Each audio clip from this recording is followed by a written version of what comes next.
Welcome to East Africa Speaks. My name is Mike. On this channel, we highlight East Africa through cultural videos, in-person interviews with locals, as well as hear the experience from diasporans within the region, as well as other expats. Please follow us for weekly uploads, and yeah, let's get into the video. One last question in regards to preparation. So, you've been here, I'm guessing, almost 2 years, or coming on maybe a little over 2 years. Oh, that's going on about 2 years now. So, let's say if someone's in your shoes, but you were able to give them some experience, how would you prepare them for their journey if they're considering coming anywhere, we'll say in Africa? It doesn't have to be East Africa, Tanzania, it could be anywhere. What advice would you give them as far as how they should prepare, whether that is financially, culturally, expectation-wise? What would you say? Yeah, I definitely would tell people to do way more research than I did. Do your research. That is so very imperative and important. Do your research. Also, reach out into the Facebook groups into the country that you're trying to get into. Like, they have Facebook groups for Dar es Salaam. Also, very, very important. Those are kind of much of a bigger span of groups, which is good. You can ask questions, but you really want to get into that more intimate group of diaspora, and that's when you go to your WhatsApp groups, okay? So then you got different kind of WhatsApp groups. You got some that's actually geared towards diasporans, and then you got a group like mine, which I call with the acronym the TED group, which is the Tanzanian Expats in Diaspora. So what happens? That's what happened to me. I ended up coming through a group called Black Exodus, and I already had a group of Daughters of Zion that was here that I was talking to that was scouting out places in Morogoro for me. So you definitely need to connect. Someone that you can trust, someone that will hold your hand through the process, because this is new for us and it's a culture shock at the same time, okay? But in these groups, you're able to ask certain questions that you wouldn't be able to probably find in a textbook. And then you got people that's got feet on the ground that can actually tell this is what happened, this is how you should prepare. Definitely prepare financially, because over here the dollar is strong, but these T-shillings will add up and go like water. Because I've looked at my bank account and be like, where did $600 go like that? So yeah, prepare yourself financially. Understand over here too that the food is totally different as well. You got to make sure you know the location you want to be in. When you first come, I suggest you need to kind of be in the city. That's what happened with me. I first came to Morogoro, and I love Morogoro, the plushness, but I wasn't ready for Morogoro because I hadn't got my footing yet. So I came back to Dar because there's a group of us here in Dar that's got a very strong connect. So I started to learn the system. I started to reach out. I started to connect. So then when I became stronger, because even in the city, it's more expensive to live too. And I'm like, I don't want to keep living here. I can't afford it. It's like American prices, right? But then I got roommates. That takes some. But at the end of the day, I wanted to move out, and I wanted to get the benefit of being back here on the motherland of what I came for, which is really to return back to my roots. So then I was able to move more further out, like I am here in Bahari Beach. And when you first come, you really can't probably be in a place like this because it's kind of more out and you're not as connected, but you got the more peacefulness of it.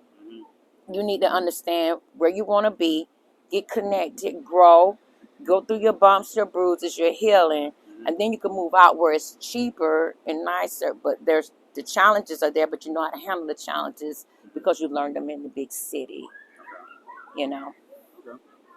Don't expect everybody to love you over here. You're gonna go through that too. And not even all of the diasporas. You go through that too. Some pushback. The unity that you would think that we would have, it's not always there. So you just have to be strong in that aspect as well, Expectations. Yeah.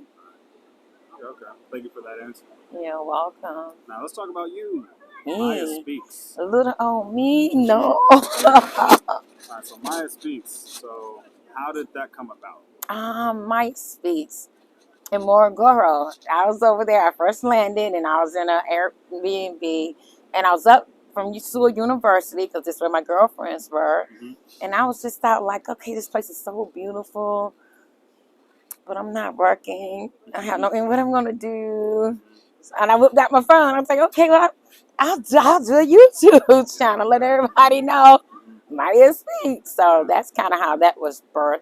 But my main thing is to open the lens to our people back home and all over the world of the beautifulness of Tanzania, the realness and the raw side of it, because everything here is not all glory. You got guts and glory.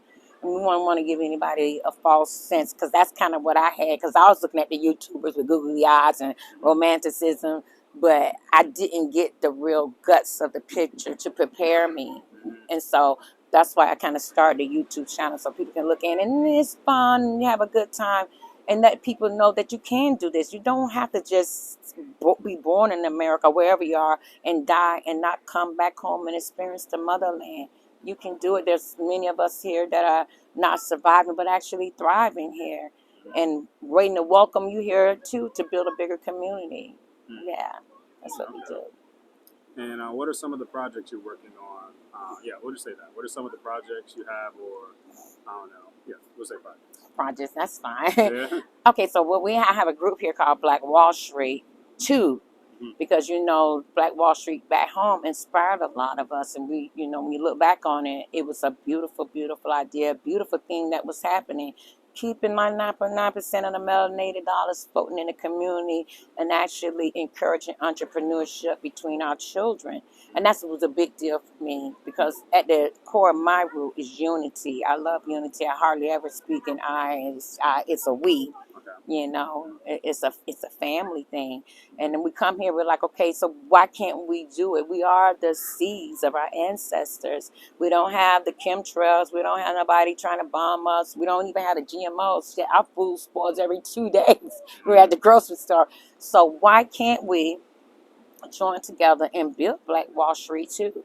So that's what my group is about, so that we have different businesses that's networking, but not only networking with us, but networking with the family back here, the Tanzanians as well as in there, their business owners, the expats, the diaspora, because what we're doing is building a financial wall of security for us here, as well as we are the pillar of our community. So when the next group come over, their landing will be much, much softer than ours was. We went through the pitfalls. We know what awaits you. And the main thing we're trying to take care of now is the security here. Because like I say, it's totally different from back in the West. We had an incident of a diaspora experienced some a little domestic violence with a Tanzanian here, and she thought it was the same process. O.J. Simpson goes to the police, and totally different, because a lot of things here, the truth be told, is ran on the dollar, not the T-shilling, but the dollar. And when they see us, a lot of times they see money. So being in that position, she was young, she was single, and she made a phone call to me, to the Black Wall Street group. They were telling her she had to pay for 1.5 million damages, and it was not nearly that at all. And no one was looking for the culprit. It was just that they knew that we were foreigners. So we came up to her rescue, got her released, got to get her things, got the damage down to 260,000 T-shillings, and that's a big leap from 1.5, and made them deal with her fairly. Because why? Because we're a family here, and we showed up as a family, as Black Wall Street. Got her done, got her by her way, and we want to make sure we take care of those that's coming here if the incident were to happen to you. I mean, she was the age of my daughter. Could have been my daughter. She was my daughter. Yeah. Away from home. Okay. Yeah. And any businesses you got going on? The businesses that we're getting ready to get going on now. Right now, we got the Dada business, where Dada's they have, where the young ladies come in, maid service. Dada's is on the rise, and also we're building Black Wall Street. A conglomerate of us is getting together with our different businesses, so people can come in. We got a list for like bad landlords. Our people, we need to know that, right? We don't want you going what we went through. We need a good list and a bad list, and this thing is so very important. We're definitely looking forward to building like the nursing center for our people too that comes here. We got the elderly here. How do you take care of them? Then we got other businesses that we're trying to link up with, as well as with Mark Meets Africa has his business that we can linking up with him. Also, Sister Abina is here with the Pan Africanism, linking up with her. All of us are trying to link up and build a network so that it can benefit the greater whole. It's the possibilities are limited. You just find whatever niche it is, and you can fulfill it here in Africa. There's really nothing stopping it. And the other one that's main to my heart that we're definitely digging on here, well, is the return to roots, which we want to teach our family how to farm, how to build. We work with the Maasai's, you know, how to build a fire. Because at the end of the day, like we say, something happens with us over here. We don't know how to go on the corner and sell a banana. Like, you know, they just point me to the image and there I go. So no, like I say, we need to understand the moon again. When to plant, how to share. Because a lot of times the capitalistic mindset back at West has taught us that we don't really want to share, we don't really do, we don't, you know. So we're kind of winning back and getting back into family aspect too, which is very important. But like I say, dealing with different Maasai's and different tribes here, teaching us how to actually build houses with our hands from the ground where you don't have a mortgage every month. You can actually do it. Everything you need is here. You don't need to worry about anything being imported. Everything you need is here. All we need to do is get back in touch and learn and bring our builders, our welders, and everybody over, and the ones that's here, and come together and teach us the date, you know, of old. Make our own. We're making our own cheese here. We got people got their own. Shout out to he would kill me. Tanzania Entertainment Services. Siddiqui is here. He has hip hop entertainment. I want to mention that, meaning that he's bringing like a Walt Disney here for our youth without the vulgarity. You know what I mean? And bring and snatching them, and like with mine, with getting the children back to planning and stuff, getting their minds out of the social media so much and getting them back in touch with nature, the things that's going to be needed to survive in these upcoming turbulent times. Our children need to know that the lights go out, they know how to not only build a fire, but they're okay without technology, because a lot of people go through withdrawals and the children go through it. So that's dear to my heart too. Yeah. Okay, awesome. You have said a handful. Wow. What else? Oh my gosh. Yeah, we have so many beautiful families here. We have the Jamaicans here. I have them Reggae Flavors get over here. A young couple, they started a restaurant which is doing fabulous. Shout out to Extras and Eduflix. They've been remarkable in helping us diasporans here transition and get through some of the hurdles that happen to us in the legal system. Oh, I hope I'm not leaving anybody out, because if I am, charge it to my head and not my heart. But there are a lot of beautiful things happening here in East Africa among the diasporans, linking with the Tanzanians as well. Yeah. Okay. As far as, like, you know, the social media platforms, everybody's on their phone. So where can people find you, watch you, or get in contact? Oh, wow.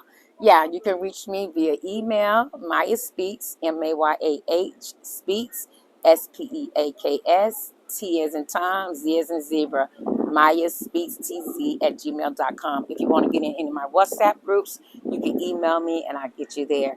You can also support my YouTube channel, Mayah Speaks, spelled the same way.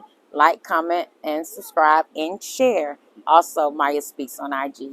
Those are my links. Okay, well, thank you. Oh, you're welcome. Well, before we end, is there anything else you'd like to say? Words of encouragement? I don't know. Just come. Do your research. Don't just come. Yeah. I take that back. Don't just come. Do your research. Get in these groups. Ask questions. Get consultations if needed. But definitely make it a very thought out process before you take that big leap. Because everybody won't be maybe as fortunate as I have been able to transition. Do that. But nevertheless, don't think that you can't do it. It can be done. We are here doing it.